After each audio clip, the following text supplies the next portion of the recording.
Welcome to the Terrible Podcast with your hosts from SteelersDepot.com, where you can find all your latest and greatest Steelers news. It's Dave Bryan and Alex Kozora, always lit, talking Steelers. And now, here's Dave and Alex.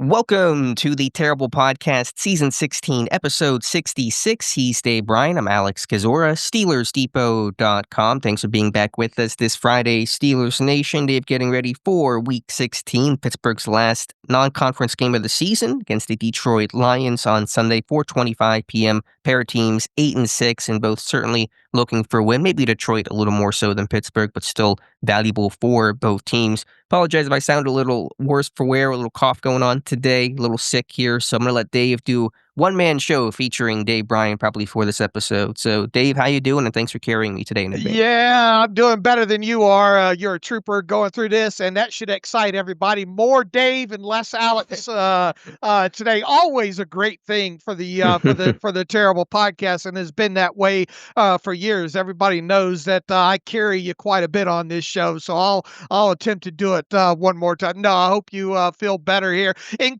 Before we get started. Inquiring minds want to know: have you named the kitty yet?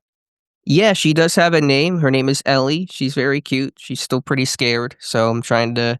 She's got to go back to the vet, which is going to be an adventure of trying to get her back there. There's been a lot of trust breaking from trying to get her into the crate to go to the vet, so we'll see how that goes. But Ellie is the name. All right, good. That's we got that prime topic out of the way here. All right, interesting game upcoming, obviously, for the Steelers. Have to go to Detroit and play the Lions, a team that I think leads the NFL in points scored, and man, they can push the football down the field, a bunch of weapons there. And later on in this show, we will have an interview with Dave Burkett, longtime Lions beat writer for the Detroit Free Press. And we spent about, 25 minutes or so with him talking about the Lions and all. And obviously, you can follow Dave Burkett on Twitter at Dave Burkett, Birkett.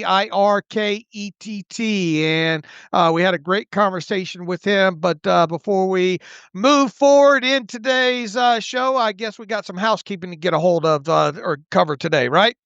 Yeah, Pittsburgh making several roster moves, the most notable being, and speaking to some of the injuries at outside linebacker with TJ Watt and Nick Herbig, Pittsburgh signing former Steelers linebacker, bringing him back, Jeremiah Moon, off the Carolina Panthers practice squad. So he is wearing number 53. He partook in practice yesterday with the team, and he should be playing this weekend. Moon was with Pittsburgh in 2024, probably best remembered for blocking a punt against the Las Vegas Raiders.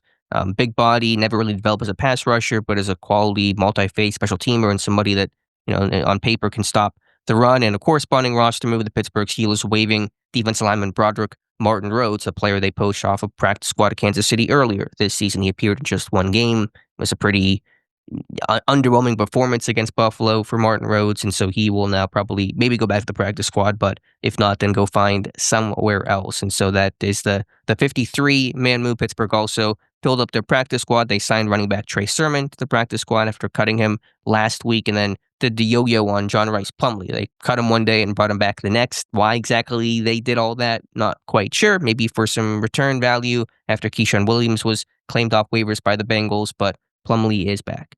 Yeah, that probably had something to do with the Keyshawn Williams claiming off waivers by the from the Bengals there. But all right, look, the fact that they went out and got Moon off of a practice squad, and with Watts, it seems almost certain that Watts not going to play in this game because of still recovering from the lung issue, the partially collapsed lung, and you have to wonder now, at best case scenario, does Watt maybe make it back for the finale against the Ravens? I think that's probably the best case scenario at this point. You got Nick Herbig dealing with a hamstring injury.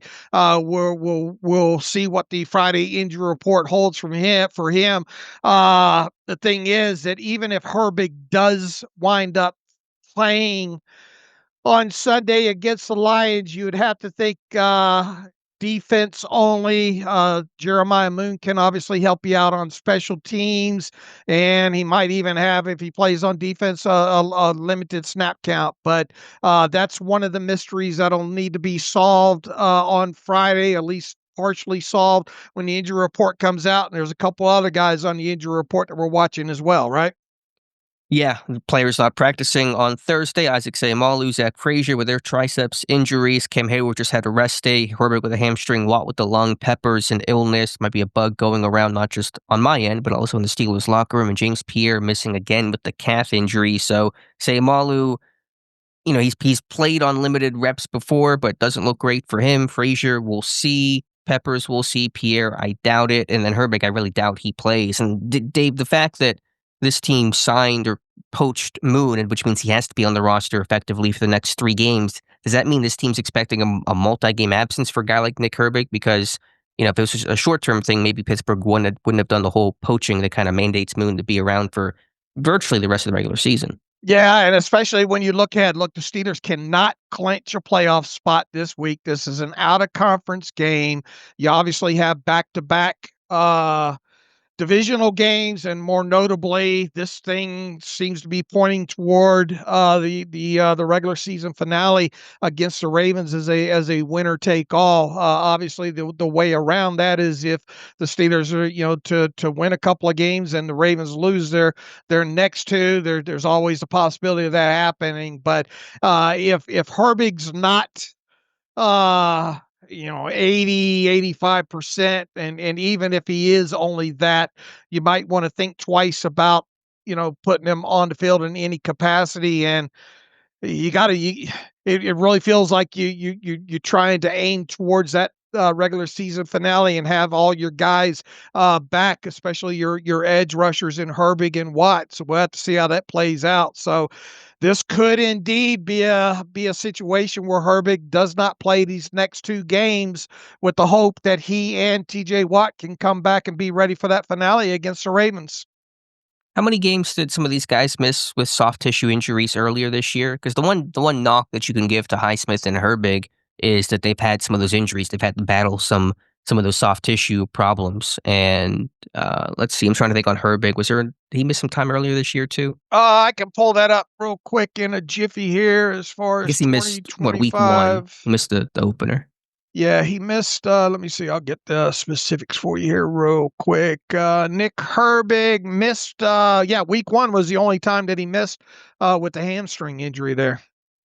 Because he had gotten hurt in the preseason finale, I think it was, and then missed week 1, and then Highsmith was out from week 2, and then came back after the week 5 bye. One important note on the edge group, even though it does very much appear that Herbig and Watt will be out at least this week, and Herbig potentially longer, we did see Watt make an appearance at the team facility on Thursday. Pittsburgh, as they do each year, had the, I think, local Pittsburgh Symphony come in and play for them, and there was a photo of Watt sitting front and center and looking, fine, as you would expect. We don't know if that was his first day back at the facility or if he'd been back at some other, previous time earlier this week, but it was certainly good to at least get a visual on TJ Watt. And again, we don't know exactly what his status is. Tom Pelissero reporting that Watt's, quote, taking it slow. They thought maybe initially he would just miss 1 game. Now it looks like at least 2, but it's just good to see Watt back in the building. Yeah, Andres Pete, it feels like he's still in concussion protocol, right? Not practicing.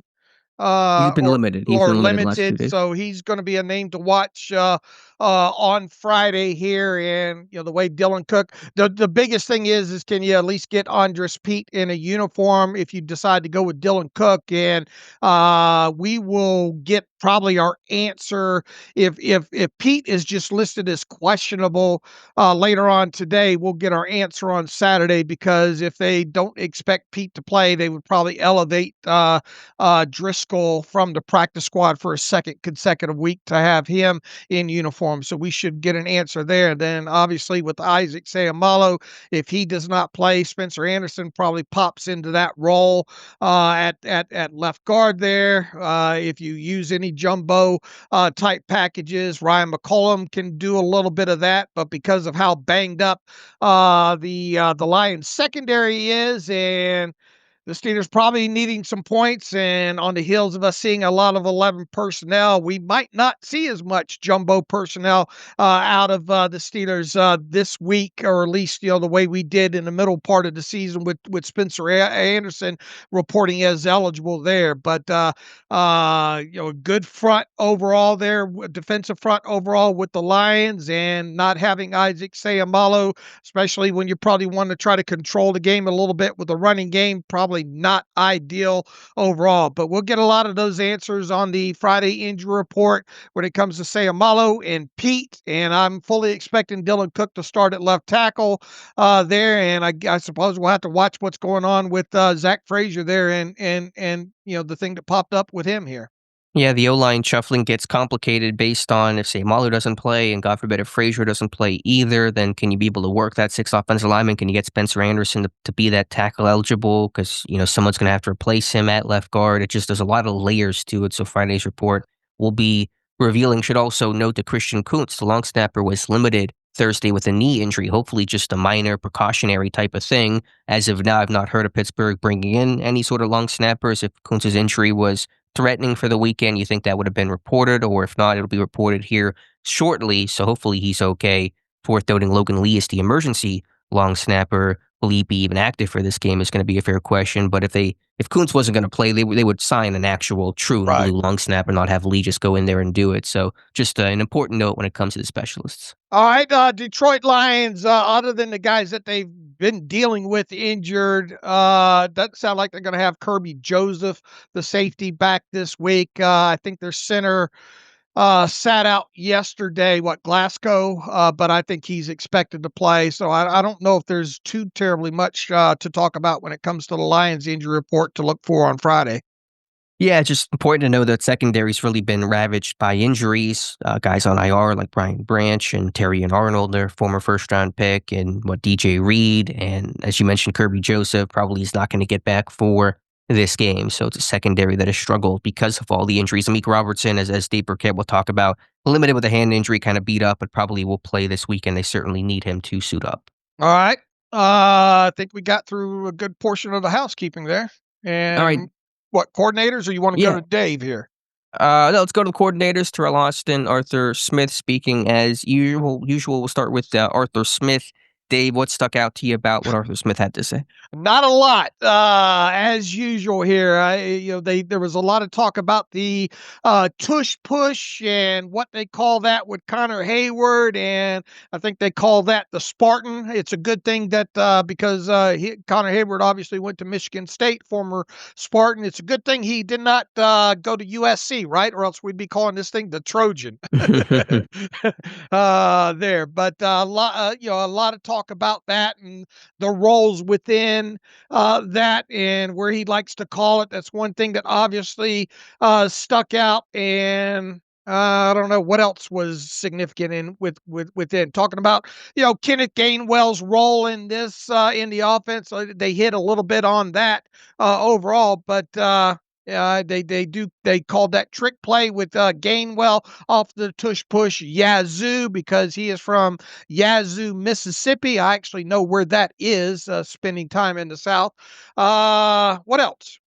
I thought what was interesting, and I know that most coaches would say this, but Arthur Smith talking about that you don't want just kind of the me guys. You want guys who are selfless and guys that are team first and solution oriented. He says, quote, I think the more you get to know people and trust, just having real conversations, maybe go old school instead of getting on social media and sending weird emojis and passive aggressive things. You just have a real conversation, person to person, just the way it should be. I love these guys. We've got a lot of good guys in there. All the guys want to do is win. The guys don't care who gets the credit. And then goes on to talk about he was never raised to have the selfish, me first mentality. He's never been part of that in the coaching staff. And again, I know that every coach, no coach says, let's have a bunch of selfish guys on a roster, but a lot of teams are willing to deal with the pitfalls of guys with ego and guys with a lot of, I don't want to say arrogance, but whatever the word is, you guys get the point, the diva type of receivers, because the juice is worth the squeeze. They are so good. They help you win on game day, and it's all worth it. With Arthur Smith, I don't think it's just him blowing smoke or kind of giving coach platitudes. It really seems to be a core philosophy. We noted that whenever he was hired in 2024, whenever he was the head coach in Atlanta, he told a clinic, high school kids that, if guys don't buy into the culture, they won't play for me. They won't be here. And I think it's kind of reflective of the team that's been built, a DK Metcalf guy for being a $150 million receiver. He's a pretty low maintenance dude. He's a pretty hand in the pile. Let's do whatever the team needs to do to win this game. He's playing gunner. He's not complaining. He's very low presence on social media. And probably speaks to why this team traded George Pickens, a guy that just simply did not fit into the culture that Pittsburgh is building. Now, of course, Arthur Smith is not making decisions unilaterally on does Pickens stay or go. That's done by Tomlin and Omar Khan. But I think Pittsburgh understood the system that Smith was putting in, and they've certainly accommodated that to every degree. This is very much an Arthur Smith system through and through. And that's probably a big reason why Metcalf came in and Pickens was sent out. Yeah, what has been the biggest kind of drama, if you will, or at least a manufactured drama from the media? Really, all it's been is just Aaron Rodgers, and I guess visibly getting on some of these guys is about the only thing that the major media has been able to grasp onto, right? Yeah, there's really not been a lot of outside, or I shouldn't say outside, but any sort of like player created drama in terms of social media posts. That was a pretty common thing with Pickens and AB and maybe even some Deontay. I can't think back exactly to what his situation was like, but a lot of guys that were certainly emotional, and when they weren't getting the ball, you certainly would hear about it in a lot of different ways. I mean, really, there's not been that at all. Pat Frymuth has been an excellent teammate this year, despite having low numbers, and I'm sure he's not happy with overall. Bringing in these veteran receivers and Scantling and Adam Thielen, who are just kind of doing their job. So, yeah, this offense has been built where it needs to be, where the ball gets spread around and everyone gets a touch. And rarely do you have one guy being the guy, which means guys have to be selfless and buy in and understand that sometimes this week is not my week. It's going to be somebody else's week, or the ball is going to be spread around pretty evenly. So I think Smith has talked about that for a long time. And you kind of look back and say, why did this team trade George Pickens despite all his talent and the on-paper allure of Pickens and Metcalf and the threat that would have gave? I think Pittsburgh realized that was just not going to work in the system and culture that Smith wanted to implement. All right, I agree. I agree with everything you said there. I think, and anything else here, Dave, from Arthur Smith, Dylan Cook just kind of praised his overall performance and then explained why Connor Hayward is the quarterback on these tush pushes. And I think the answer is pretty obvious, but Arthur Smith confirmed it. Connor being that running back in Michigan State early in his career, so kind of made him a more logical option to be somebody carrying the football. All right, you probably look more in depth about what Terrell Austin. I didn't realize the transcript got posted until about an hour before we went on this thing. What stuck out to you about what Terrell Austin had to say, if anything? A lot of Jack Sawyer talk. Yeah, I thought it was interesting. Talked about the body type, and he's kind of a bigger edge than what Pittsburgh had been drafting, which I don't know if that's 100% true. They've had all kind of different body types they brought in. Certainly, much bigger than a Nick Herbig. But Alex Highsmith is a big guy. TJ Watt, a big guy. But I think you kind of compared him to Bud Dupree as that 260-pound, more 4-3 defensive end and that stand-up linebacker. I think back to Lamar Woodley, kind of in terms of the body type and the transition. Woodley was a 4-3 defensive end at Michigan. Sawyer kind of the same. So just interesting to kind of see the background and thought process, talking about that Sawyer's a guy that can probably set the edge more, whereas some other guys like a Herbig will try to go around you more so than set that edge, which there's different ways to skin a cat. And, whether you set the edge or whether you duck through a block, stopping the run is stopping the run. But I thought that was an interesting comment from Terrell Austin. Yeah, tough matchup. Assuming Sawyer's going to have to play a lot of snaps going against Penei Sewell over there, and obviously a Lions running game that can run inside and outside. It would behoove them to not let Jamar Gibbs get on the edge over there. So where Sawyer can probably give you the most benefit this week is outside against the run and making sure Gibbs or even Montgomery's mostly a power back, but he can occasionally get on the outside as well too. So you got to force these guys back on into the inside to help. So we should have a lot of tape to look at potentially from Jack Sawyer in this game. Yeah, it's going to be a lot of snaps. He's going to have to be a guy that has to show he can handle 50 snaps. I remember back in the preseason, he was playing a ton on defense and special teams. So it's probably some good reps from them to kind of showcase his conditioning now. All right. Let's see. Derek Harmon, we expect him back this week after missing a couple of games with the knee injury and going back home to Detroit. Sounded like Derek Harmon really was a bit agitated that he didn't get the green light last week. That should make him even hungrier this week. But Terrell Austin was asked specifically, what does Derek Harmon do so well against the run overall? Yeah, I mean, he's been a guy that has stopped the run really well. I think that's been evident in Pittsburgh's numbers whenever Harmon does and does not play, but also just in his tape. I think, when they first drafted Harmon, I think my overall takeaway was he could be a great run stuffer and a good pass rusher. And that's still basically my thought. I think he's been really strong and stout against the run as a pass rusher. I wouldn't even call him good this year. Got off to a decent start. It's been, quieter even, before the injury, obviously. So there's still, I think, work to be done. But I think you drafted a guy because of his run defense, and I think Harmon has certainly showed that. Yeah, and he's gonna once again. He's a guy that's probably gonna log a lot of snaps in this game, and maybe it's good that they kind of held him out last week and got the win. And I mean, he'll probably have a lot of people in the stands as well, going back to the state of Michigan. So, going to be an interesting week for him. And it's good to have him back. Yeah, no doubt about it. I think it's probably all from the coordinator. So, Dave, let's talk. Let's bring in another Dave B. Let's have more Dave Bs for this show. Dave Burkett. He covers the Lions for the Detroit Free Press. You can follow him on Twitter at Dave Burkett. That's Birkett. Let's take a pause and come back with Dave. All right, welcome back to the Terrible Podcast. It is Friday. It is week 16 of the NFL. It is the Pittsburgh Steelers going on the road this week to play the Detroit Lions at Ford Field, a game that'll be on CBS 4:25 Eastern Time. And with the Steelers playing the Lions this week, we are pleased to have back on the show. It's been a few years since he's been on with us, but you should recognize the name. He's a four-time Michigan Sports Writer of the Year. He covers the Detroit Lions for the Detroit Free Press. He's covered the Lions since I think 2010 for the Free Press as well too. You can follow him on Twitter at Dave Burkett. That's Birkett. So without further ado, we welcome back to the Terrible Podcast, Dave Burkett. Dave, happy Friday. Welcome back to the show with Dave and Alex. What's up, guys? You make me sound a little bit old telling everybody I've been here since 2010, but I guess that's probably true. So, hey. Yeah, look, I followed you. I am 57, so I've followed you on Twitter. I'm well aware of your work, and on. Pleased, as always, to have you back on the show. And before we go any further, for anybody that has maybe a Detroit Lions fan on their shopping list or Christmas list here, Dave has a new book out, an illustrated timeline of the Detroit Lions.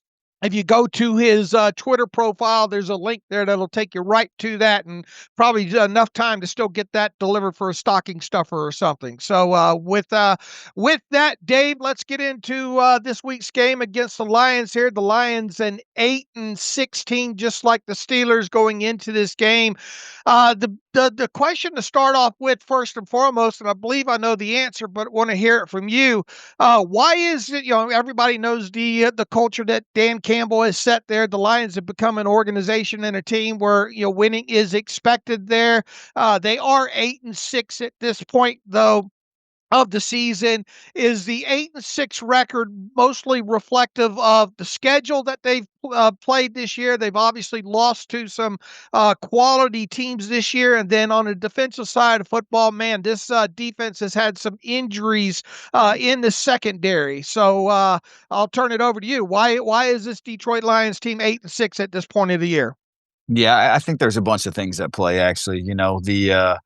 Look, I mean, really good roster, one of the better rosters in the NFL. You're right; it's been decimated a little bit by injury. As happens, right? They're going to be without both their starting safeties this week, Kirby Joseph and Brian Branch, both Pro Bowl players. Sam Laporta, one of the better tight ends in football. He's out for the season after back surgery. Their cornerback core, Meek Robertson should play with a busted hand, but they're down Terrion Arnold, who was one of their starters at the beginning of the season. So there definitely some injuries there, but it's definitely goes a little bit deeper than that. I think entering this season, the biggest questions about the Lions were, offensive line, interior offensive line. They lost Frank Ragnow. They let Kevin Zeitler walk in free agency. How could they protect Jared Goff? Could they run the ball quite as well as they have the last couple of years? And they haven't been able to do that. And then defensively, the sort of those injuries in the secondary.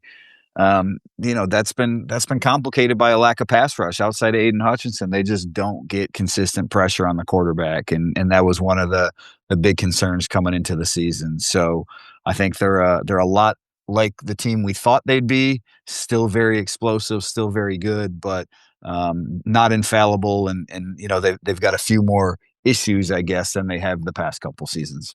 What kind of Jared Goff is having a good season, all that said. And man, when you look at this offense from an explosive play, passing explosive plays, specifically of 20 yards or longer, I think they're second in the NFL in that. And when you look at throws down the field of more than 15 yards, they're a top of the league at that. And the Pittsburgh Steelers this year do a great job yards after the catch in the passing game, and the Lions are right there behind them when it comes to that. How would you've obviously followed Goff, all the time he's been in Detroit there. How would you rank, and against the pressure too, another thing bring up here, against the blitz? Jared Goff just seems like a guy that you don't want to blitz overall here. How would you rank, what kind of season is Jared Goff having in your mind? He's still having a good season. It's just when he's clean, right? With a lot of quarterbacks, when he doesn't get some of that pressure, like he's been very good. And even last week, he was under a little bit of duress, but they get Amon-Ra St. Brown going, they get Jamison Williams going, Jahmyr Gibbs. They have three really, really talented players on offense that Jared spreads the ball to. It's just, sometimes that interior pressure gets to him, or if that running game's not going, that play action pass hasn't been quite there. But Jared is the least of this team's issues. That offense is still very, very explosive. They've been able to put up some points in most of the games they played. They had a little rut there where they changed play callers. Dan Campbell took over, and even a game or two after he took over, they were still figuring things out. But they've unlocked that explosive element of their offense again by getting Jamison Williams involved, getting Amon-Ra St. Brown involved, and letting Jahmyr Gibbs handle the bulk of the workload at running back. Before I turn it over to Alex real quick here, with Dan Campbell last several weeks calling plays, what has there been anything significantly that stuck out with Dan Campbell now calling the plays? Yeah, it's tough to put a finger on. I think the best way to say is it just flows a little bit better, and that was like, you watch Ben Johnson with the Bears, and when he was the offensive coordinator in Detroit, like, the Lions just set things up so well. Ben was, he's setting you up, 2 quarters from now with whatever he's running, or the route combinations he has, or some little nuance in his offense. And I think the Lions are doing that a little bit better. The way Dan explained it is he just knows the vision that he wants and is able to bring that to life a little bit better. The flip side of that is they've had a couple game management issues with, now that Dan's taken over, and it's not all his fault, but those are some of the little details that maybe slip away a little bit when your coach is handling, play calling duties as well. So I think their offense is better, and they've the game management issues that they had those first couple of weeks, they haven't popped up here the last couple of weeks. So maybe they're over that hurdle. They're better overall with Dan calling plays. Dave, Jahmyr Gibbs is third in the NFL with 62 catches, third among running backs. When they drafted him, was the intent to get him this involved in the pass game? I know he caught a lot of passes in college, but he seems to be an elite back. And has that increased now that Sam Laporte is out for the season? To your last point, it absolutely has. Sam was really the number 2 option in a lot of ways, in the passing game, at least, behind Amon-Ra St. Brown. Jamison Williams has caught a lot more. Jahmyr Gibbs has been a lot more involved. The Lions always knew that Jahmyr had this in him. That's part of the reason they were comfortable taking him at 12, when a lot of people, weren't. They were scratching their heads about taking a running back that high. But he's gotten a lot better. And what the Lions worked on a lot this offseason was, him and David Montgomery on the field together, They wanted Jameer to be a better route runner from some of those receiver spots instead of just out of the backfield. And we've seen that come to life a little bit. You're right. I don't know if he's going to be first team All-Pro. Jonathan Taylor is probably the guy based on the rushing yards, but Jameer, in my estimation, might be the best back in the NFL for all he can do.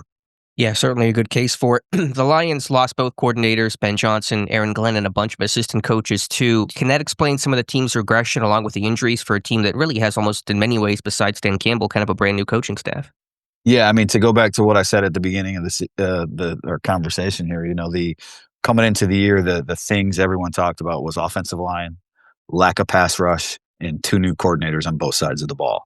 And, you look at some of the Lions early, first half of the season hiccups, I guess, when they lost week 1 to Green Bay, there was just a total lack of communication up front. Some of that was the new guys on the offensive line. Some of that might have been, the play calling and the offensive coordinator. And when they made that change at offensive coordinator, they had serious issues against the Minnesota Vikings, identifying some of those mug blitzes that the Vikings use, and they just that offense just had started to drag a little bit, and the defense was really propping the team up at that point of the season, and that's why Dan made that change. And since he made that change, it's sort of flipped where the offense is carrying the load and the defense has fallen on hard times, but definitely having not just 2 new coordinators, but they lost 8 assistants overall. There was a whole lot of new that they had to get used to. Sticking on the Steelers have a tough task, obviously, this week because you pick your poison of what you want to try to do here, and the weapons that they have there in the running game. And as I said, it feels like you don't want to blitz Goff a lot in this game. More than anything, I guess, try to take his first read away from him, have him try to hold the football. This is a guy too that is at top of the league of snap to throw time, and even when you look at his deep down the field throws of 20 yards or more, and you look at his snap to throw time there, he's among the league leaders of getting that ball out because it's a very rhythmic offense here. What is the best way to slow this Lions offense down overall? I mean, they're good in the red zone and all like that. Is this a situation where you just try to make them settle for 3s instead of 7s? Is that the answer here?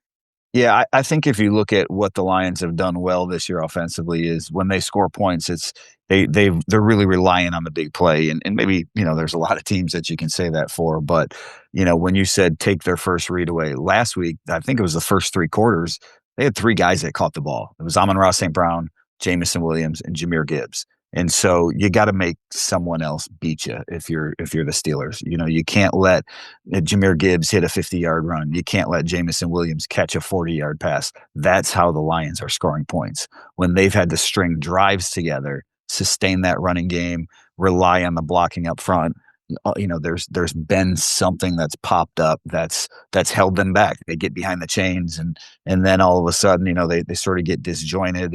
And so that's been the recipe to have some success against them. When you move over to the defensive side of football, and obviously the highlight's been there, the injuries in the secondary, as you noted there. Boy, they got a great linebacker crew, and Anzalone and Jack Campbell, Barnes over there. Their front 4, even though they're probably not getting the pressure and the sacks that they want, still a formidable unit. I think one thing that stuck out in the tape with me, with all these injuries and all, when this team does play man, and they still play a lot of it, they're primarily a cover 1 team, even with all these injuries. Is that and it seems to have been get them killed, even though they have the explosive plays, passing plays on offense. I think they're worst or second worst in the NFL when it comes to those deep plays. And the Steelers, we've seen a kind of a shift, them go to 11 personnel on offense, specifically in this last game, and try to attack the man coverage. And I would suspect that Aaron Rodgers we might see that again. Is this the way that you've got to beat this Lions team, is push the football down the field and through the air, and specifically more than 15 yards in the air? Yeah, so 2 things on that. The Lions they've given up, at least going into last night's game. I don't know where the Rams or the Seahawks stood, but they had allowed the most passes of 20 yards or more in the NFL.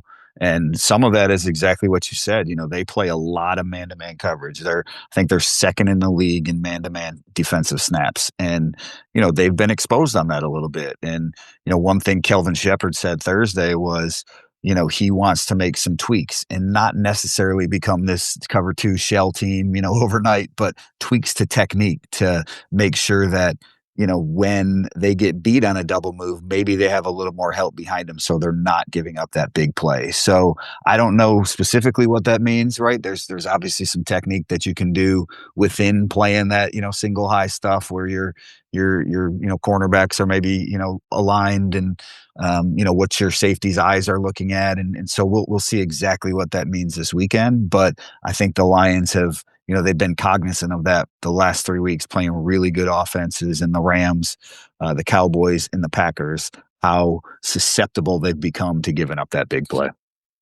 Dave, last week Pittsburgh had Miami, so I asked the beat writer about Kenneth Grant, the first-round pick. I want to ask about another first-round pick that Pittsburgh was looking at, among Derek Harmon and Grant. Tyleik Williams, the first-rounder in Detroit, a guy that I like coming out, was this big, stout run stuffer. How has he played, and what is the way to attack Detroit on the ground? Yeah, he's been up and down, and, maybe a little bit to be expected by a rookie, but, look, the Lions' strength on defense, they've got a good linebacking core. Up front, Aiden Hutchinson, he's their pass rusher, but, they've got a lot of beef in the middle of that line. It's DJ Reader, it's Tyleik Williams, Roy Lopez is playing good football at the nose tackle position, and then Aleem McNeil came back from a torn ACL. He's been back, 6 or 8 weeks now, and so that's 4 pretty good defensive tackles. And so Tyleik hasn't had a lot of splash plays. He's had some moments. I think he's got 4 or 5, batted passes at the line of scrimmage. Hasn't contributed much as a pass rusher yet, but the Lions are not displeased with where he's at, and they think that being able to, he was shouldering a big workload early in the season before Aleem McNeil came back, but being able to maybe lessen that workload a little bit, watch the way Aleem plays inside, get Roy more involved. That's helped their defensive line. So that beef up front, they've been tough to run on. I think a lot of the areas, at least, top of mind last week, the Rams, where they had success in the running game was, some of the perimeter, fits, I guess, weren't quite what they should be. And, the way DJ Reader explained it was Rams got their center up on a linebacker really quick. They used a lot of that 13 personnel that I know the Steelers use quite a bit of too, to create an extra gap. And that really stressed, the Lions, their backup safeties and their defensive backs that they use to fill some of those rushing lanes. So that's one area where the Rams excelled, and maybe the Steelers do that this week as well. Yeah, it wouldn't be a surprise. It's very much Pittsburgh's personality. David mentioned the linebacking core, Campbell, Anzalone, and Barnes. Those guys basically never come off the field. I think Barnes, Right. he listed the number 3, 85% snap count. Is that because of the DB injuries, or is that just because they really like having those 3 backers on the field? No, they do. They like having the 3 linebackers on the field. They play a whole lot of base just because of kind of their personnel, and more so now than when they were healthy. Right, when Brian Branch, Kirby Joseph, Amik Robertson was playing a lot of slot early. Now he's playing outside at cornerback, given some of the injuries. Maybe they used a little bit more nickel, but they feel that the matchups that they have at the linebacker position, that they can, you can one snap it's Derek Barnes coming off the edge, the next one it's Jack Campbell and Alex Anzalone's coverage ability, and so there's just a lot that they feel they can do with those linebackers within that base package to not have to change out personnel and maybe be able to ride with whatever the defense or the offense gives them. So a lot of that is just personnel based. Yeah. My last question for you, Dave, then I'll let the other Dave finish things out. I was listening to Kelvin Shepard yesterday, and I was thinking about, whenever he entered the NFL as a linebacker for the Lions, Aaron Rodgers was playing quarterback. Now with the DC, Aaron Rodgers still playing quarterback. Shepard seems to be a really intense dude, honest dude. He's kind of gone viral in his pressers. Is he the next Lions assistant to become a future NFL head coach? Is that a potential pathway for him? It feels like it. Well, if they have some success, yeah, because Sure. he's young, he's 37, I think. He's a fiery guy. Players love him. They do, and he did a really good job early in the season, before some of these injuries hit. And I think you're right on the nose about that. That is the Lions groomed Kelvin Shepard for this defensive coordinator spot for the last couple of years. Like when they hired him, Dan coached him or was with him in Miami when Kelvin Shepherd was a player. They brought him in with the idea that he would apprentice under Aaron Glenn and eventually take over as defensive coordinator. And, obviously he's done that. And I think the next step for him would be to make that leap to be a head coach. And I think he's got, from a motivational standpoint, everything that you need to be successful there. It's a little tougher for defensive guys, right? And you gotta make sure you have some success. But I certainly could see him, making that leap to head coach if the Lions continue to have success here in the near future. Dave, they on defense there, their blitz rate overall is, I think, fourth highest in the NFL. Is this happening because of the pass rush up front with the front four, not getting the kind of pressure, and because of the second? Have you seen this slowly go up throughout the year because of the injuries there overall? And the Steelers will have Dylan Cook, it seems like, going to make his second career start at left tackle there. Isaac Seumalo, we're waiting to see what happens on the Friday injury report. They might not have him for this game, but then you have Aaron Rodgers, who's seen it all and gets the ball out fairly quick as well too. So it makes you kind of wonder if there will be a need to blitz overall. Talk a little bit about what they've done on the blitz, and if that's something we might see heavy again this week. Well, I think they're very cognizant of how fast Aaron gets the ball out. Shep said something this week about, at this stage of his career, he doesn't want to get hit. So, whether that means a little bit less blitzing or not, I guess we'll find out. But the blitz in general has been a big part of his belief, and really before him, Aaron Glenn's belief of how to run a defense.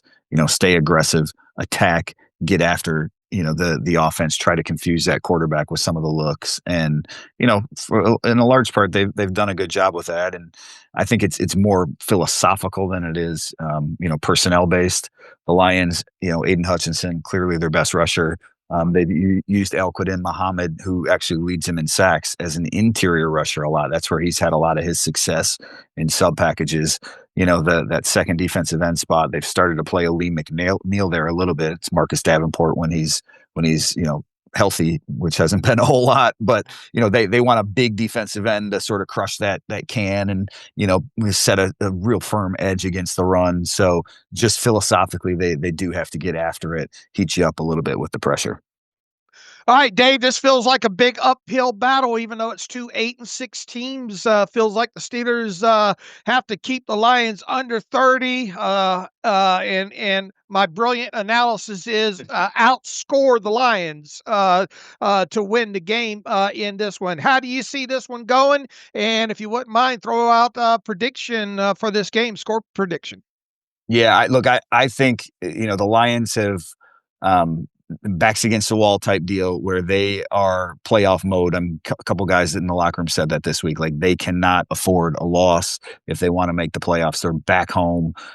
They have scored the ball well lately. They've moved the ball well on offense with some of those big plays. And I think if Pittsburgh can't control the clock, keep that Lions offense off the field a little bit, I think it's going to end up being a long day. Or I think the Lions pull away in the end, I should say. Maybe it's a slugfest early. The Lions do like to run the ball still. But ultimately, if the Lions get up a touchdown, 10 points, and they make the Steelers play catch up, that fits right into the Lions' hands. So I've got the Lions winning by a touchdown in this one, 30-23. But I think it'll be a pretty good game here this weekend at Ford Field. All right, the spread 7 on this, so you have it right at the spread there. Tell people about your book that they can buy for any Lions fan, and tell them what they can find over at the Detroit Free Press over the weekend here. Yeah, no, I appreciate that. Again, the book is Detroit Lions, an illustrated timeline. It actually came out last year in time for Christmas, but okay. It's a big coffee table book. Lots of lovely pictures and all the history of the Lions. So you can find it at Barnes and Nobles, Amazon's, anywhere online. But I appreciate you mentioning it. And then for obviously all the Steelers coverage, people get it out there and with you guys. But freep.com, reep.com is where we're at online. All right, and you can follow Dave once again on Twitter/X at Dave Burkett. Reach out and say hello to him. Thank him for his time. And with that, Dave, have a Merry Christmas. We don't get together often with you, but we appreciate every time the Lions play. You coming in on the Terrible Podcast with Dave and Alex. Have a great weekend and enjoy the game. Hey, I appreciate it. You guys have a great one too, and Merry Christmas to you guys. And welcome back to the Terrible Podcast. Our special thanks to Dave Burkett for his excellent Lions insight. Be sure to follow his work over at the Detroit Free Press. Follow him on Twitter at Dave Burkett. That's Birkett. And as Dave said during the interview, Dave Burkett has a book out there on the Detroit Lions, an illustrated timeline. You can find the link just by going to Dave Burkett's Twitter. So appreciate his time, Dave. Yeah, absolutely. A longtime beat writer, as stated, I think covered the Lions for the Free Press since 2010. Four-time Michigan Sports Writer of the Year. I've followed him forever on social media, and anytime need any Lions updates and all, I go straight to his feed. We know Margie's going to reach out to Dave Burkett, and we certainly appreciate that. A few of you others that use Twitter or X quite a bit, please do the same. So to let these beat writers that come in know they are appreciated, and that we all appreciate their time coming on our podcast to talk about the team that they cover. Definitely. All right, Dave, let's preview this game between the Steelers and Lions. 4:25 kickoff Sunday afternoon. Detroit 8-6, Pittsburgh 8-6. The Steelers leading the AFC North. Detroit currently third place in a very competitive NFC North. Lions really needing these wins to find a way to potentially still in the division or certainly make the wild card round as one of those final three seeds. So it's kind of a tale of two sides, Dave. The Lions offense, number one in the NFL. They put up points in bunches. Their defense has struggled. They play a lot of shootouts. This team has scored, 34 points in 8 games this year. That's the most by any team through Week 15 since the 2018 Chiefs, when Mahomes is putting up those video game-like numbers. So needless to say, it's an explosive offense, a ton of skilled players, even with injuries to Laporta and some of the O-line shuffling they've had going on. It's still one of the best offenses in football. Yes. Back to you, Alex. I'm gonna ping pong that right back to you, Dave. Yeah. Where do you want to start when it comes to this Lions offense, man? Very, very impressive, and you regardless of the type poison that you feel that you want to attempt to try to stop, man. You got Amon Ross St. Brown, deadly Jamison Williams, obviously another very talented guy. Both their running backs, Sonic and Knuckles, man, they can kill you on the inside or the outside. Their offensive line with Glasgow at center playing well. They got 2 established tackles in Taylor Decker and obviously Penei Sewell. They're just a very potent offense, and I think when you look at obviously the quarterback position and as much football as Jared Goff has played, I think the thing that kind of jumped out to me is even as explosive as an offense that they have with the 20-yard explosive pass plays there, where I think they're like second or third in the NFL when it comes to that. Jared Goff is still among the league leaders when it comes to snap to throw time. So he gets the ball out quickly overall, and even on passes that are 20 or more air yards. If you look around the NFL and you compare him on next gen stats, he's among the league leaders on snap to throw time of just over 3 seconds of getting that ball out and down the field. The other thing that really sticks out to you is, we talked about the Steelers and the things that they've done well on offense and being the yards after the catch aspect of them. Well, not only are the Lions a team that can push the football down the field through the air and get explosive plays that way, they are a very deadly offense yards after the catch. They're right there with the Steelers among the league lead with offensive yards after the catch. So this is a deadly offense either on the ground or through the air. And a key component for the Steelers, obviously in this game, you got to try to limit that running game as best as you can. You can't let Gibbs.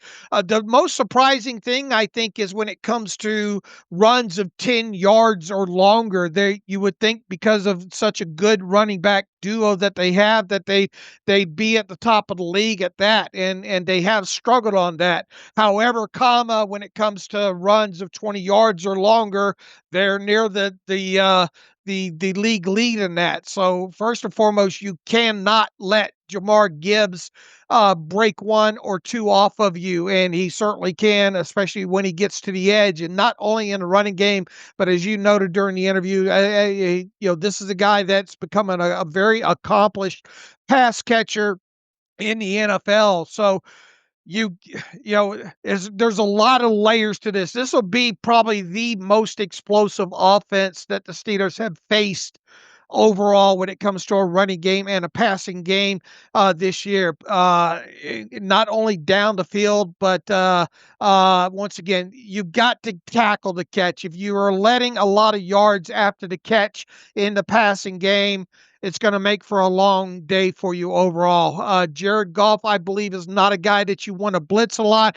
And look, we're talking about a game here with the Steelers more than likely missing both T.J. Watt and Nick Herbig in this one. I don't know if blitzing a lot in this is going to be overall that effective because Jared Goff, once again, has done a good job of picking up blitzes and getting that ball out quite quickly there. So I don't know. Do you play a lot of zone and try to tackle the catch and get them into third and long situations? Third down overall, they're right in the middle of the league. They haven't been a great team overall on third down. I think specifically on third and long, you've got to survive first and second down. The storyline of this game, I think, at least when it comes to the Steelers defense versus this Lions offense, is survive first and second down. If you're not getting them in third down situations or third and long, specifically, they're going to be on the field quite a bit. They're going to be driving the field. I expect them to drive the field, and you've got this is a good red zone offense on top of it. So, I mean, you got a lot of good here with this Lions offense, and if you are not holding them to 3 points on the situations where they're getting past the Steelers 40-yard line, it's going to make for a very long day. So I think the theme of this one is, at least the Steelers defense versus the Lions offense, is survive first and second down. Yeah, just like you said, where do you pick your poison? That there's so many skill players to address, whether you're talking about St. Brown or Williams, or of course the backfield duo of Gibbs and Montgomery. In some way, there's kind of a Buffalo vibe to Detroit, because for as potent and as high powered as they are, they can be a big power run team too. They do a lot of formation and boundary like Buffalo does. They do a lot of power and gap schemes. Montgomery's a low to take down. You talk about some of the tough runs that he's able to rip off. It's really kind of a rally all hats to the ball situation with him. And then with Gibbs, I mean, as a runner, obviously his talents are obvious, but as you said, as we've talked about throughout the show, as a receiver, what is going to be the plan to handle him? Is it going to be Peyton Wilson or Patrick Queen manning up? Is it going to be trying to play zone coverage? I think how this team tries to come up with a plan to stop Gibbs in the pass game and how well that gets executed is going to dictate a lot about how well Pittsburgh's defense does in this game, because without Laporta, there really is no other tight end. They do throw to Brock Wright some, but he's not anywhere near the caliber of other players they have. And so I think you draft a Peyton Wilson probably for games like this, where you can try to run and match up against Gibbs, but it certainly won't be an easy challenge. Yeah, and if they are in situations where Peyton Wilson's on the field, they'll I imagine they'll put Montgomery out on the field and try to gash it that way. But do you match up and bring in a guy like Malik Harrison per se? If you see, depending on what the personnel grouping is in that, whenever Gibbs is on the field, you do probably want to have Peyton Wilson out there. So it'll be interesting to see how the Steelers mix and match defensively with the personnel based on who they roll out there. This is a Lions team that's predominantly 11 personnel with the 3 wide receivers, but they will run a fair amount, I think, of 12 personnel. Occasionally, you'll even see an extra offensive lineman out there for them, especially I think in some shorter yardage situations here. But look, they are going to get the ball out quick in the passing game. They've got three main guys in Amon Ross St. Brown, Jamison Williams, and Gibbs, who are phenomenal after the catch. And if you're missing tackles or if you're not getting them down, and the Lions have a lot of yak in this game, it's next to damn impossible to keep them off the schedule. So you got to win on first and second down. You got to with Goff, I think, try to take his free, and we saw this last week, right, with Tua. You got to try to make him come off that first read, hold on to the football, and hope you can get after him, at least force him off his landmark. Goff's missed some kind of gimme type throws on some blown coverages, I think, as well too. So you're not going to survive if Goff is getting the ball out in rhythm and doesn't face a lot of pressure. And the way to do that, obviously, is to get him into some third and long situations where maybe he does have to hold the football a little bit longer and you can get after him. But this is, make no mistake, this is probably the most potent offense that the Steelers will play this year. And if you want to beat teams like this in the playoffs, this will certainly be a good test. Dave, have some news here. Sorry to interrupt the Lions scouting report, but Pittsburgh making a roster move on the practice squad just announced now the team signing long snapper Cal Adomitis to the practice squad, and then a corresponding move releasing linebacker Kanai Mwaga, who they signed, I think, last week, and was probably playing some fullback scout team for them. So obviously with the Christian Kuntz injury, that would certainly signal this team is preparing, at least for the possibility of Kuntz not playing in this game. Can't say that's guaranteed. We'll see how the Friday report looks, but that is certainly notable for Pittsburgh. That'll add to add a long snapper. Yeah, we'll get our answer on that on Saturday as well too. If they have to elevate, how do you pronounce his last name? Looks like Adomitis. Yeah, got to work on it here a little bit, and may need to know the name for Sunday. All right.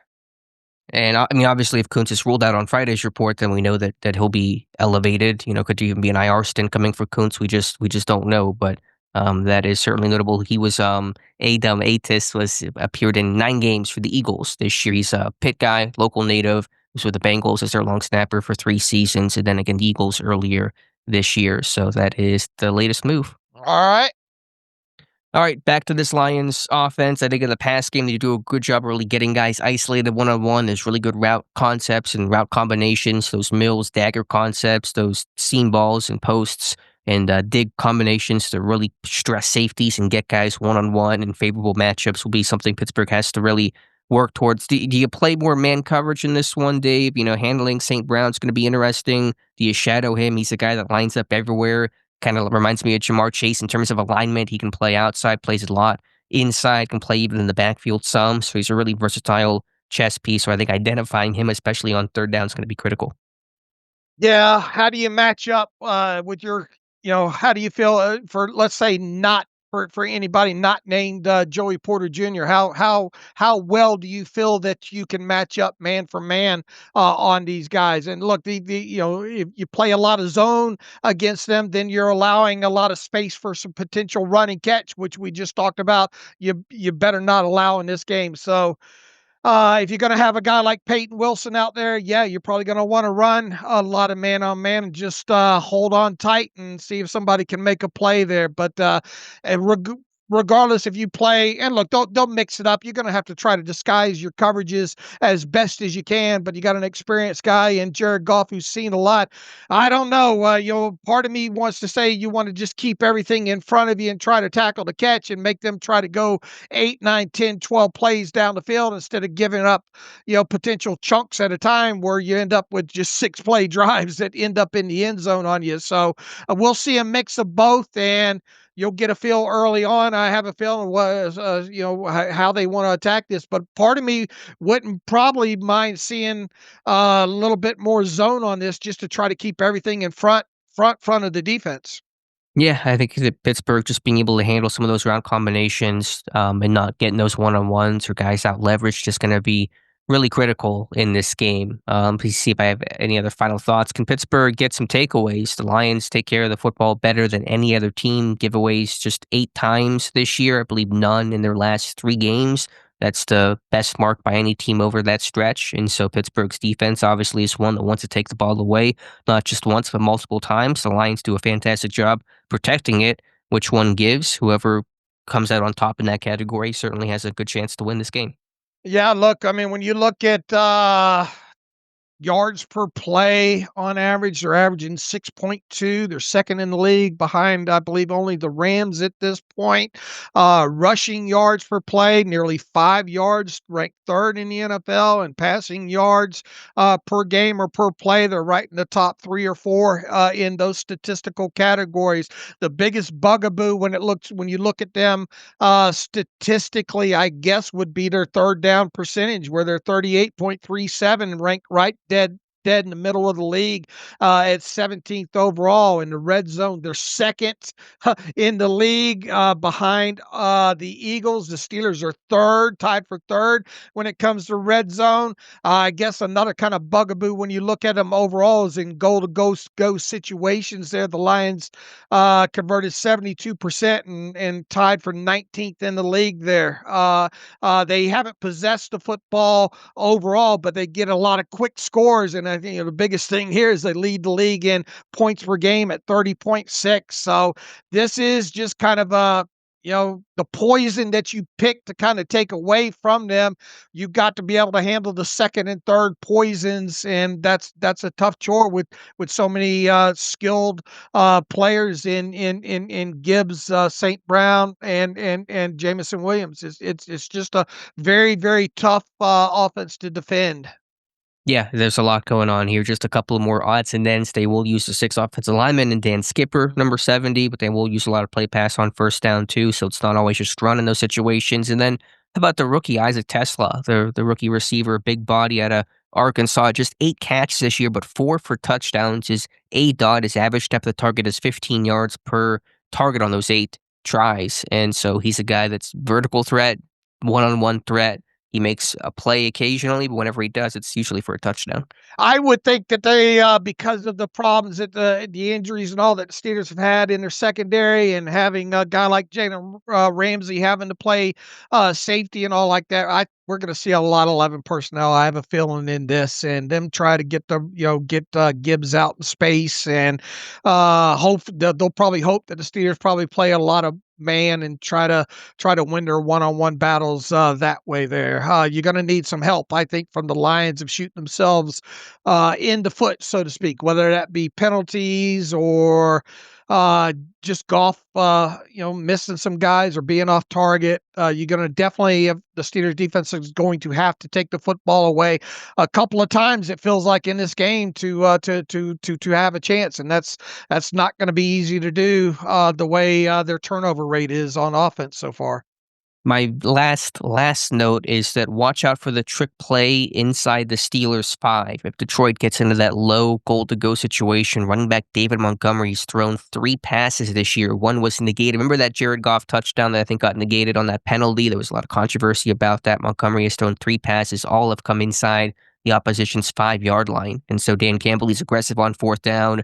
I think Mike Tomlin, this speaks to the whole game, not just the Lions offense, but it's going to have to be as aggressive as he was against Miami, because the Lions score points, right. Field goals won't win, punting won't win. You can't play for field position. This is not that type of game. Dan Campbell's going to be aggressive on 4th down. I think they're going for it on 4th down about 2 times per game, which I don't know how many of those is true aggressive calls or how many of those are we got to do this to win the game because it's late or whatever. But point is, you better be aggressive because the Lions sure are. Yeah, and weather's not going to be a concern this week. They're playing at home on their fast track, and the culture there. They're gonna, the Lions are gonna have a loud crowd. I don't know how many Steeler fans will be able to sneak in this one. So you're gonna have the fast track, the no weather component. It'd be nice to be able to get these guys in a winter game. Let's try to slow them down in Pittsburgh, but that's obviously not the case. A lot of things stack in the Lions' favor, especially on the offensive side of the football, with this game being in Detroit.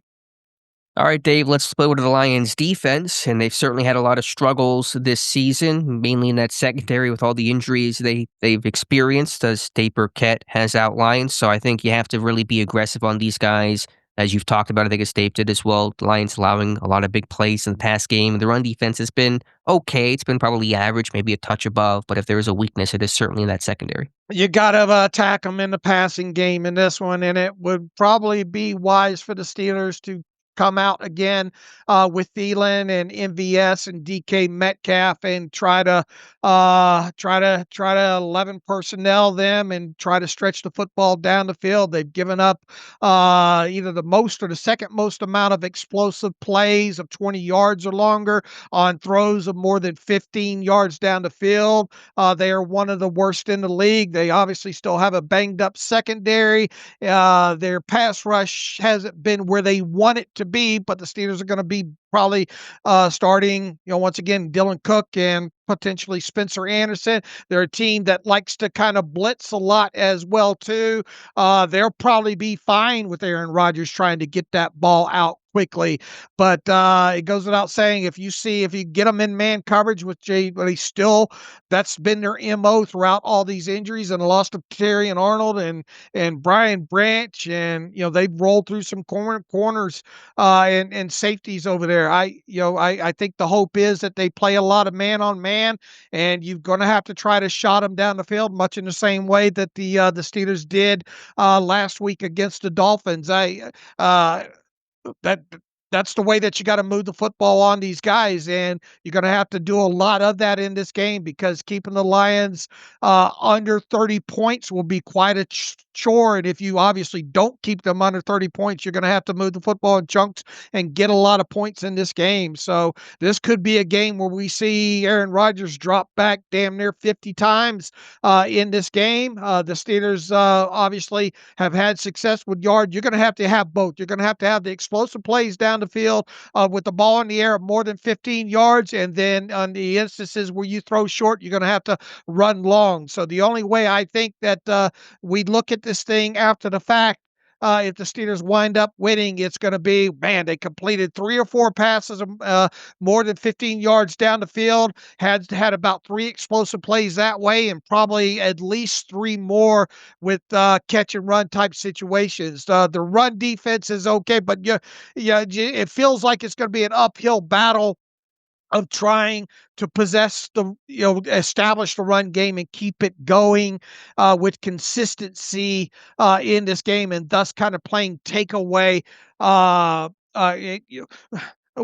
Keep the ball out of Jared Goff's hands. That it sounds great in theory, but this is such a quick strike Lions offense there that I don't think they're overly concerned about time of possession in this one. So you're just going to have to win a track meet with them, and the way that you do that is push the football down the field, and against these cornerbacks specifically, if they're going to play a lot of man, try to rub them off or try to get the one-on-one up over the top on the outside to guys like MVS or DK Metcalf. This could be a game where you really try to get the ball to MVS, because I would imagine the Lions, even though they probably play a lot of man, they're going to say, don't let DK Metcalf have a game like he had against the Lions here. So going to have to see the ball spread around through the passing game, and don't be surprised if Aaron Rodgers has 50 dropbacks in this game.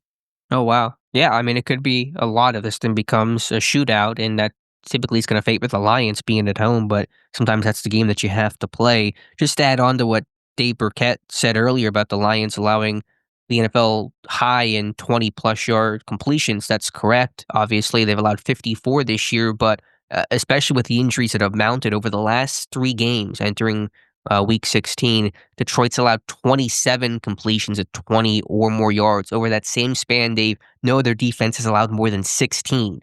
And so they've allowed 11 more than the next closest team over the last 3 weeks. They get beat on double moves. They're not great with their eyes. They get beat vertically. So I think Pittsburgh using stop and goes and slug goes in this one, and wheel routes, being able to flood. Sometimes some of the zones that Detroit will play, even though they are primarily a man team, especially on 3rd and 4th down, is going to be key. So I think you have to be aggressive, go over the top. That's Metcalf. That's, can Calvin Austin catch a deep pass? Can Valdez-Scantling obviously use his speed? Pittsburgh does have speed at receiver. It really has to be utilized to the fullest in this game. And you want to talk about blown coverages on their defensive side? They've had a few of those the last couple of weeks. There's one most notably, I think, against the Rams that the Rams failed to connect on with Stafford. I think it was a tight end. Yeah, it was a Running, little out and up, right? Kind of again right. that little double move concept. Right. Here's something that I posted a few days ago on Twitter. The Lions offense is second in the NFL, at least going into last night, in explosive passing plays of 20 yards of longer.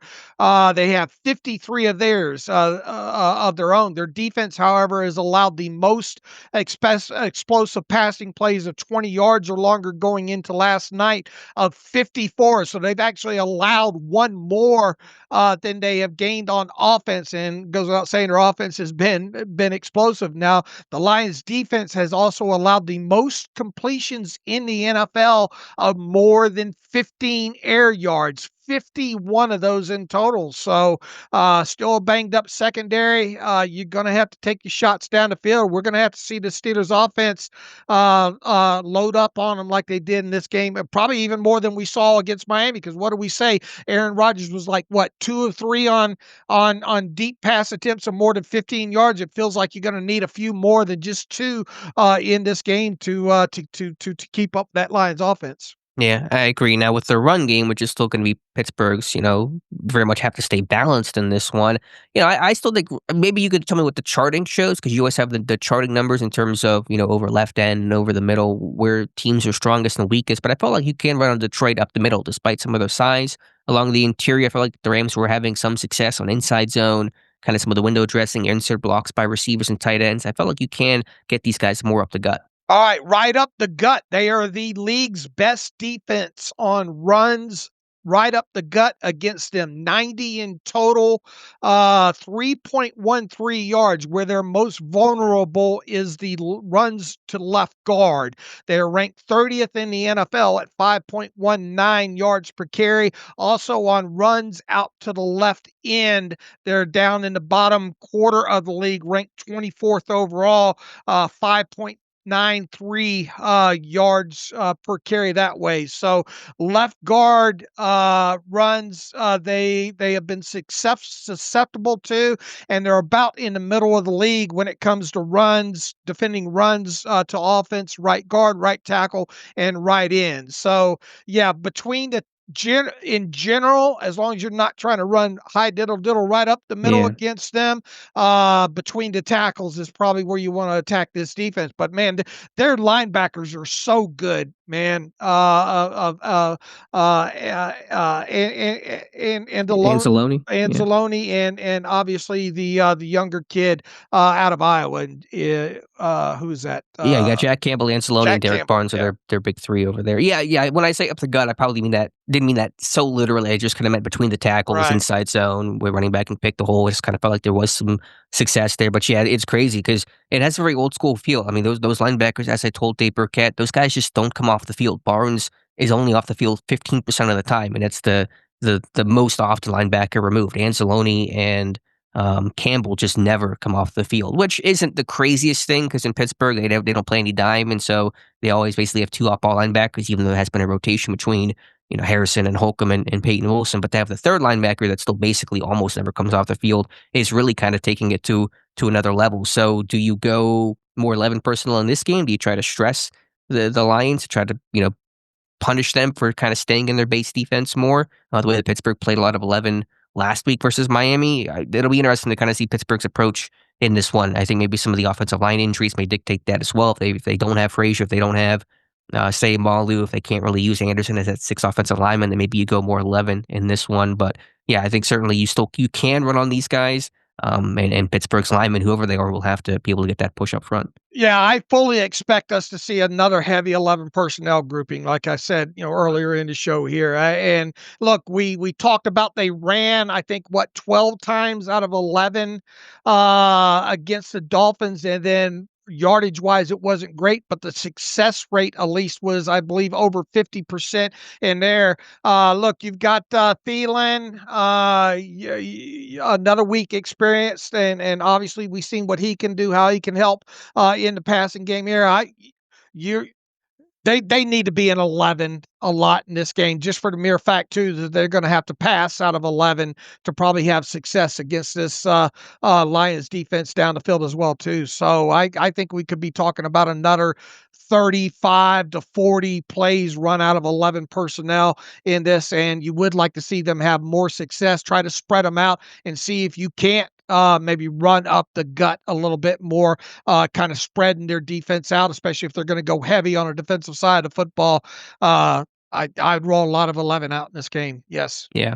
By the way, Brian Batko of the Post-Gazette says that it looks like this is pre-practice. Zach Frazier and Nick Herbig were getting ready for work. We don't know exactly what that means and what his interpretation and evidence of that is, but certainly would be good news if one or both of those guys can get back and get some work in and be ready for Sunday's game. But yeah, the Lions, the pass rush, Aiden Hutchinson still their top guy. They use those wide nines a lot. I imagine we'll see a lot of chippers to try to slow down that rush, and obviously a lot of attention towards Hutchinson because he's still, obviously one of the best pass rushers in football. And they'll blitz once again. They're near the league lead in percentage of blitz, but Aaron Rodgers gets the ball out fairly quick overall. So I'm interested to see maybe if they just kind of sit back a little bit more. They would probably be wise to probably switch things up a little bit more this week and play a little less man and a little bit more zone. Just try to keep everything in front of them, being as how much they have been beat down the field. And if they figure that they can control the explosive play aspect and lopside it that way in this and not turn the football over on offense, they could get the Steelers in a situation where they're dropping back a lot in this game.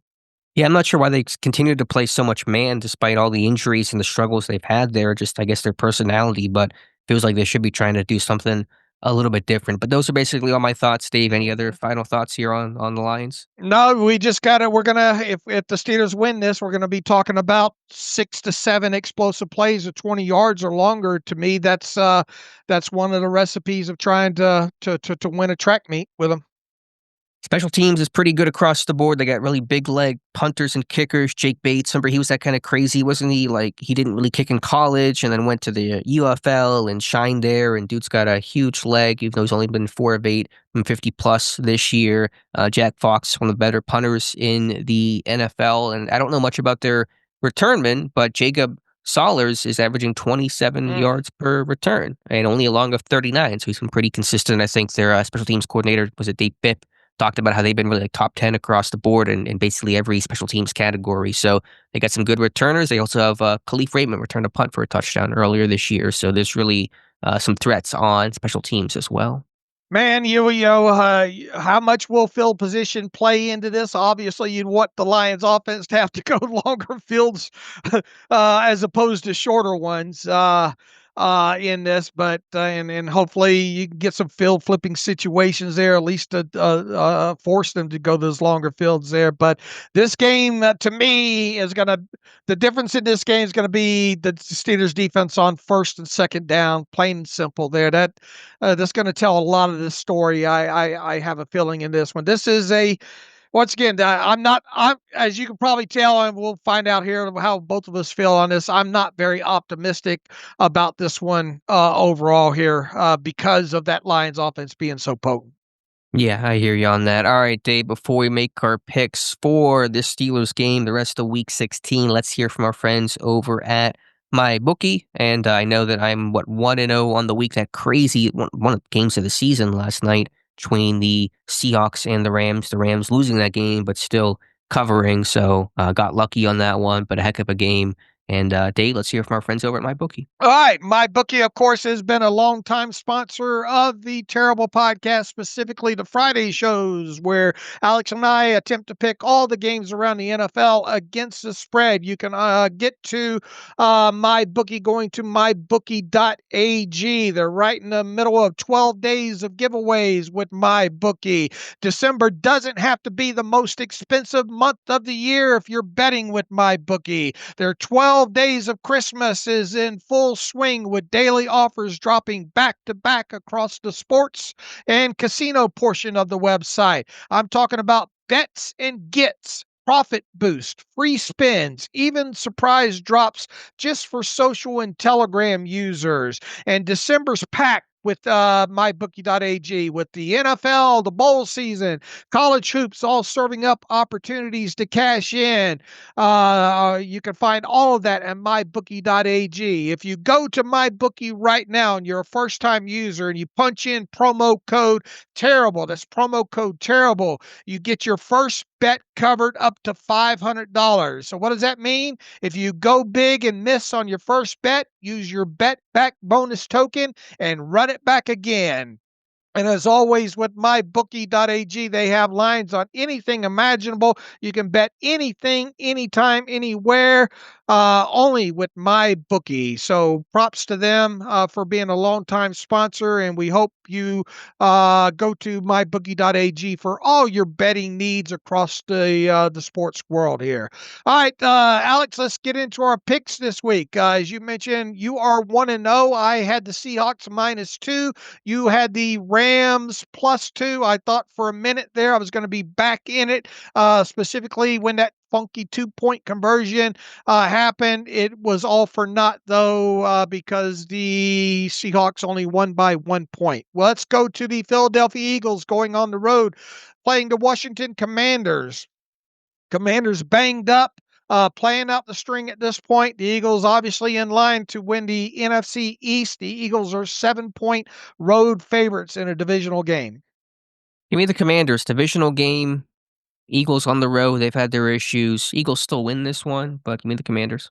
I got to get that game back right off the shoot here. I'm taking the Eagles, lay the 7 points here. Green Bay Packers on the road in a NFC North battle playing the Bears. The Bears are 2-point home favorites against the Packers, and I believe the Bears are without a couple of wide receivers in this one as well. Yeah, I think Adunze is going to miss this one. Packers should have Christian Watson. That's going to be big for them. I'll take the Packers, Dave. I'll take the Packers with you to win this outright. Give me those 2 points there. Minnesota Vikings on the road against the Giants this week. The Vikings are 3-point road favorites against the G-Men. What was the line you said? 3. Vikings on the road, favored by 3. Give me the Vikings. I'll take the Vikings to cover that 3 as well, too. Buffalo on the road against the Browns. The Browns playing decent defense. The Bills obviously still chasing the Patriots. The Bills are going to be in the playoffs this year. Bills laying 10.5 on the road in Cleveland against the Browns. Take the Bills. You know what? Give me the Browns to cover that. I think obviously the Bills win, but I bet they win by about 9. So I will take the 10.5 there. How about the Chargers on the road against the Cowboys? Cowboys, boy, they're on life support. They definitely need to win this one. The Chargers are still, I don't know. They have a chance, I believe. The Chargers didn't clinch, right? I don't think they have. I think they have the opportunity to clinch. The Cowboys laying 2 at home against the Chargers. That's a tough one. I'll take the Cowboys. I'll take the Cowboys to beat the Chargers at home. I'll lay the 2 points with you. Kansas City Chiefs out of the playoff picture now. Won't have Patrick Mahomes. They play the Titans on the road. The Chiefs with Gardner Minshew at quarterback, laying 3 points on the road. Yeah, what a fall for the Chiefs, and they're trying to get Mahomes back for week 1. I will still take the Chiefs. I'll take the Chiefs, lay the 3 against the Titans as well, too. We got a NFC South battle. Buccaneers on the road against the Panthers. The Buccaneers laying 3 points. This is a key game here for the division. Buccaneers laying 3. You know, give me the Panthers. I'll show some respect to them. I'll take the Buccaneers. I'll go on the other side. I think they get it back right. I'll lay the 3 points there. How about the Jets? I know you'll be tuned in for this one on the road against the Saints in early game action. Saints laying 6 at home against the Jets. Interesting line, even though the game's not all that interesting. Yeah. I'll take the Jets. Just there's still enough health there. The Saints have nothing at running back. A bunch of injuries there. Kamara and Neal probably won't play, so I'll take the Jets. I'll take the Saints lay the 6 points. They get some sort of defensive touchdown in this one to cover the 6 points there. The Bengals on the road against the Dolphins, two teams out of the playoffs now. Joe Burrow, boy, his answers get more interesting by the day. I'm not sure if they're going to have T. Higgins for this one, but they might not need him against that secondary there. All that's to say, Cincinnati on the road laying 4 points against the Dolphins. Yeah, I'm not sure on Higgins' status of this recording. He was limited on Thursday. Quinn Ewers, the rookie, making his first start, just even against the Bengals defense, which is terrible. Give me the Bengals thing. I'll take the Bengals lay to 4 points. That seems like a stone cold stone cold lock of the week there. Jacksonville Jaguars in a game that should be entertaining on the road against Denver. Denver laying 3.5 at home against the Jaguars. I'll take the Jags to win this one. And by the way, Jaguars extending Jacoby Myers to a 3-year deal, so Pittsburgh had interest in at the trade deadline and no longer will even get the chance to think about him for free agency. All right. I'll take the Broncos lay to 3.5. I'll go opposite you there. Falcons go on the road, play the Cardinals. Kirk Cousins and company laying 3 points on the road against the Cardinals. Oh, man. Let's see. I'll take the Cardinals. I'll take the Falcons lay to 3 points with the more experienced quarterback there. How about the Raiders on the road against the Texans? Texans laying 14 at home against the Raiders. It's too big of a line. I'll take the Raiders.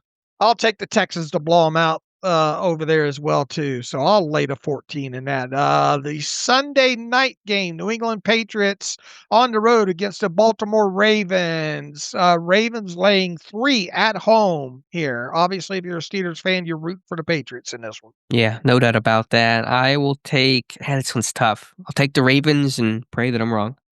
I will take the Ravens lay to 3 points and hope that I'm wrong as well, too. San Francisco playing the Colts on, I think that's the Monday night game this week. The 49ers laying 5.5 against Philip Old Man Rivers.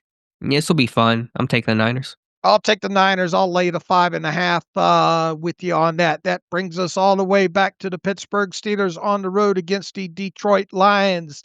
Even with the T.J. Watt and Herbig news and all like that, this thing has stayed right at 7 points here. The Lions at home favored by 7 over the Steelers. I got a feeling I know which way you're going with this. What say you? Well, I think I know which way you're going to go with this too. Probably the consensus. Lions at home, that fast track, as you talked about, that offense too potent. Pittsburgh's been on the rise. The offense has been better. Can they truly match, points for points defensively? Lions team just takes great care of the football. Pittsburgh can't get those takeaways. It's hard to really get those upset factors that swing in your favor with a turnover, a short field, stealing a possession, all that kind of stuff. So all of that to say, even in my sixth state, I'm going to take the Lions 27-17. All right, so you actually have them holding the Lions down below 30 there. So that would be a significant. We talked several times over the years, where would this rank as far as a Mike Tomlin type win? I don't know if it would be the best one ever, but it would probably be up there overall. There's a big line on this one for a reason, and injuries and just how potent that offense is. I just don't see how the Steelers can keep up with the Lions and keep them under 30 and thus top them in that. I have the Lions 31-23 in this. The Steelers get a touchdown late to make it seem even reasonably close in this one. So I have it 31-23. I have the Lions obviously covering that 7 points in this one. And that's all I got to say about that. As Forrest Gump would say. If the Steelers win this game, let's play out that scenario. How does it happen? 7-8 explosive plays on offense, at least 2 takeaways on defense, and keeping the Lions under 30 points. All right. And if the Lions win this game, as you're picking it, what is the story Monday? Just not winning first and second down, just that explosive offense getting hit far too many, not controlling the yards after the catch, not getting any takeaways there. I mean, for all the things that we've kind of glossed, the Lions being the Lions Yeah. overall. This is just, I think their defense can hang up overall. I'm just interested to see if the Steelers can move the ball down the field through the air. It's the only prayer I feel the Steelers have in this game is to actually burn this Lions defense through the air down the field, and mix in some explosive plays with the yards after the catch. But you're battling the same thing on the other side when it comes to the Lions offense. They can put the ball in the air. They can beat you that way with explosive plays, and then their yards after the catch guy. Man, if you let Jamison Williams or Gibbs or St. Brown run in open space, it's going to make for a long day. It's just too many weapons for the Steelers to have to control, especially with Watt probably missing this game and potentially Herbig as well too. It's just too potent of an offense. Yeah, if Pittsburgh does pull off the upset, I'm with you. I think the big plays through the air is going to have to be the key in this one. Then maybe that splash play they can snag defensively. If the Lions win this one, their scheme's going to be too good to get these guys isolated one-on-one. And no matter what, whenever they have their skill guys one-on-one, even with some of the talent Pittsburgh has defensively, it's just going to always work in favor of Detroit. And them kind of playing a shootout on their terms is a game that Pittsburgh's still not really equipped to go out there and win consistently. Your score is what, 31-23, Detroit? Yes. Okay, 31-23. So that's a fair assessment. All right, Dave, any other final thoughts on the weekend? No, look forward to watching, who is it? Alabama, Oklahoma tonight. So we'll be tuned in for that one. And obviously we'll be back on Monday to recap what happens in the AFC North and specifically the Pittsburgh Steelers. I think we got a couple of emails we can hit on and get out of here. All right, let's get some emails and close out today's show. And I apologize for just being a wreck today here on the podcast. By the way, Duke quarterback Darian Mensah is going to return to Duke for his redshirt junior year, according to Pete Thamel. So one of the potential sleeper names the 2026 NFL draft was considering going to the draft. He is now going to stay in school and make this upcoming draft class look even that much weaker. And the USC quarterback's returning, right? I think he said he's returning. The USC quarterback? Yeah. I'm sure that's true. I wasn't even really on my radar in terms of him. Didn't he resign or something? Jane Maiava, Maiava, yeah. Yeah. So, Mendoza is going to be the number one overall pick or the top quarterback at the very least. We'll see who else declares. Dante Moore's going to be playing this weekend, I think, or during the playoffs. And then you have Ty Simpson, but the quarterback class. The thing that I have to laugh at, though, and I might write about it for the weekend, I saw Todd McShay talk about 2027 might be the generational class, and it certainly looks like it's going to be stronger than 2026. But we said this last year about the 2026 class. We say this, there's the quarterback draft class always looks amazing 2 years out, and then you actually get to that place, and then guys falter and stumble, and some guys emerge. This time a year ago, we were talking about he was Lenore Sellers and could Arch Manning declare and Nussmeier, yeah. Drew Aller, and now it's Mendoza and Dante Moore and Ty Simpson, three guys that weren't on really anyone's radar, significantly so a year ago. So I always have to kind of laugh at that because it's just there's this beer goggles of 2 years out. Each quarterback class looks amazing, and it doesn't often play out that way. Yeah, you remember all the emails that we got about the quarterback class heading into the season around training camp and preseason time there, and we said, well, your best thing you could do is just have all these games dialed up and start watching them. I've watched a lot of the quarterback play in college more so than any other year, but once again, you had what the perception was going into the season with, all these guys first rounders, and then you turn around and half these guys are going back to school and the other half of them kind of fell to the wayside, and now you're down to feels like just 2 or 3 maybe going to go in the first round, and specifically at the top of the round there. So it's hard to predict so many years out, specifically with these quarterback classes, what's going to happen, and it happened this year. Right. All right, Dave. Let's get to some emails and close out today's show. All right, Kyle Chris, it looks like week 17 scenario. If the Steelers lose to Detroit and Baltimore wins, he goes on to say week 17 is meaningless. Only week 18 matters. Cleveland week becomes a free buy. Bench everyone, Kyle says. So it will be interesting to see if specifically, I guess, if Baltimore wins and the Steelers lose, how both teams end up approaching week 17 at that point. So we'll obviously look at the big picture in the week 17 scenario after everything transpires this week. So thanks for the email there, Kyle.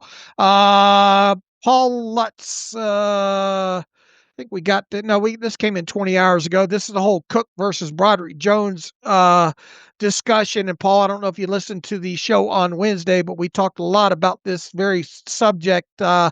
Great job as always. I like the conversation and a deep dive into Cook at left tackle. If he continues to play this way for the rest of the season and the playoffs, if they make it, what does that mean for Broderick Jones and the fifth-year option? How much time does Cook have left on his contract? Paul, we hit on a lot of that. I don't want to take up a lot of time because we answered a lot of that late in the show on Wednesday there.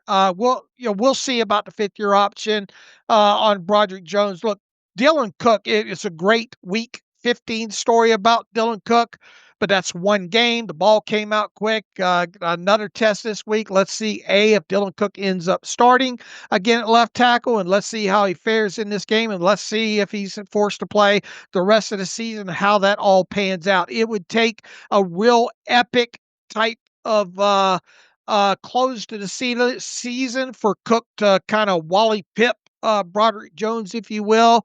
And then once again, we'll have to go through the tape of Broderick Jones to see how we both feel, if we're more, lean opposite than the way we're leaning right now, each of us, when it comes to the fifth-year option on him. So all I can tell you, Paul, is just stay tuned, and at worst, root for Cook to having a phenomenal game, because the worst case scenario here, in my view, worst case scenario might be that Cook is a guy that you have confidence in, that could be a swing tackle moving forward, regardless of what you do with Broderick Jones in this fifth-year option. And maybe this sets up a scenario where you don't have to spend any draft capital on a tackle in 2026. Yeah, we outlined that like we talked about in the Wednesday show there. So, I still think there's a good case to be made for Jones to get the fifth-year option. Obviously, that decision will come due by May if Cook can become, say, the swing tackle for next year. If Anderson's back healthy off that knee injury, then I saw he was in full uniform, I guess, for the Dolphins game, and then on crutches. So kudos to him. Then hopefully you're set at tackle and one less thing to worry about. Look, in one game against this Lions, we could go back to, oh man, what were we thinking about Dylan Cook? Hopefully that's not the case there, but it's important to remember that this is just one game and a partial of the other that he's played in. Going to have a lot of eyes on Dylan Cook, along with, we'll see if Isaac Seumalo even starts at left guard, and we'll see how this Steelers offense does against the Lions. One last one from Nathan Casey along the same lines here. If we credit Tomlin and the organization for being so smart bringing in Gainwell, don't we have to ding them for drafting a fungible running back in the third at 83 with no path to playing time? I'm sure they could have used that pick better, knowing the draft was so deep at running back and he won't ever play barring injuries. He goes on to say, also, if Cook plays strong the rest of the year, why not keep him at left tackle and move Jones to left guard? Surely an extension for Cook would be way less than market value of a starting left tackle, which for some reason is what the Steelers tend to do at left tackle. Jones is an excellent athlete who struggles pass blocking and can thrive in a run blocking game. Seems like guard would be ideal. They could draft a tackle semi-high to be developmental in case of injury and for depth. Once again, Nathan, I think we're way out in front of our skis here, even going as far as talking about Broderick Jones moving to left guard and all like that. I mean, we got a one game sample size on Dylan Cook, and we've got a guy in Broderick Jones who really hasn't played, but he's a tackle, at the NFL level. So I look, it's a great story with Cook. I hope he has another great game, but I think we're way ahead of our skis with getting a lot of questions on the future of Broderick Jones and Cook being the starting left tackle moving forward there. Now, as to the first part of the question here with Gainwell, sure, I get a lot of people probably looking back now and saying, well, Gainwell being the player that he's been in this offense and essentially having a career year for the Steelers, and this team probably going to go do everything they can to re-sign him. And obviously you got Jaylen Warren under contract and all. Caleb's barely touching the ball on a weekly basis at running back. No path for considerable playing time for him. But this team has been notorious too of drafting guys that they view are best players available in a certain round, regardless of position. But is it easy to look back and say what could they have done at the 83rd pick? Yeah, it's going to be easy to poke holes on that, specifically if Gainwell and Warren continue to be your 1-2 punch, at least for a season past this one. Yeah, I mean, let's give it more time on Caleb Johnson. This was draft pick not just for the short term, but the long term. So let's kind of see what the arc is. I mean, next year will be really critical for running back in his second year. But, I think it's probably fair to say that Johnson was not going to fit with Aaron Rodgers. Though I knew at the time that you drafted Caleb Johnson, Rodgers was not yet officially a Steeler. I think Pittsburgh was pretty confident that was going to come to be. But a rookie running back that really struggled in pass protection was not going to play well with Aaron Rodgers. So, yeah, there's certainly a valid critique there of kind of what was the plan, because usually with a running back, you want to get that guy on the field right away, let him make an immediate impact. So, yeah, I think it's something that you can ding the front office for, just the way that you can praise them for finding Kenneth Gainwell. All right, I imagine you haven't given any thought to Broderick Jones moving to guard. Everyone loves to move linemen around, and Pittsburgh has done that probably too much. So I'm not really sure the motivation to do it again. I think Jones is going to be, if you pick up the option, you're not picking up the option and then paying him $19 million to play left guard. You're not going to do that. If anything, Cook might play guard. He's played some guard. Remember back in 23, his first year, he played a little bit of left guard. So probably still would be your swing tackle. But if you want to have any conversation about moving guys around, it'd be probably more Cook than it would be Broderick Jones. Once again, I have a feeling, look, if Cook continues to play well the rest of the season here, and because hopefully more than anything that settles you down at the depth at the tackle position. They still have Calvin Anderson, I believe. We came to the conclusion under contract for one more year past this year and on. Obviously, he's on IR and dealing with injury and hasn't played a lot overall there. But good, kind of a best case scenario is you just get a reliable guy that you can count on in Dylan Cook to be a swing tackle and break glass in case of an emergency, play some guard for you on both sides as well too. I think technically hasn't he taken snaps at both guard positions, talking about Cook in preseason play? Feels like that might have been the case in some of the preseason charting from years gone past. At least a left guard. I'm not sure if he's ever played right guard before, but he was doing that. Now, he didn't do that in training camp. He has not done that, to my knowledge, in a while, but there is a little bit of a background there. So, if anything, like I said, you'd be talking about Cook moving around. But, I think you probably just keep Cook at tackle. Let's see how this game goes and go from there. All right, that got through the email machine there. I got to give Alex a little bit of break here and have him have a little bit of more of Mom's chicken soup and all like that. So, with all that, we appreciate Dave Burkett coming on the show, talking to us about the Lions, and we have the scouting reports up on the Lions on the site, both offense and defense on Friday. The Friday injury report will be out fairly soon.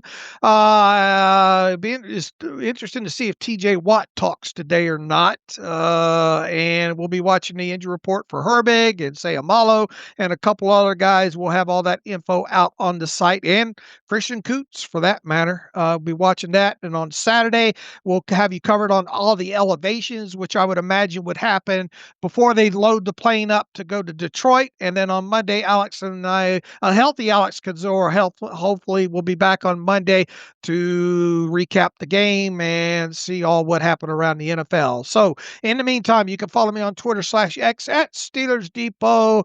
Follow Alex and pray for Alex at Alex underscore Kozora. There, follow the show at Terrible Podcast. Email the show, theterriblepodcast@gmail.com. If you like what we do and want to donate to the cause, SteelersDepot.com. Hit the donate button for a chicken soup slush fund there, if you will. And if you want an ad-free version of the site, SteelersDepot.com, hit the ad-free button. Follow the directions that way. Get a username and password to take advantage of that. Hope you feel better, little buddy. And as always, thanks for listening to the Terrible Podcast with Dave and Alex.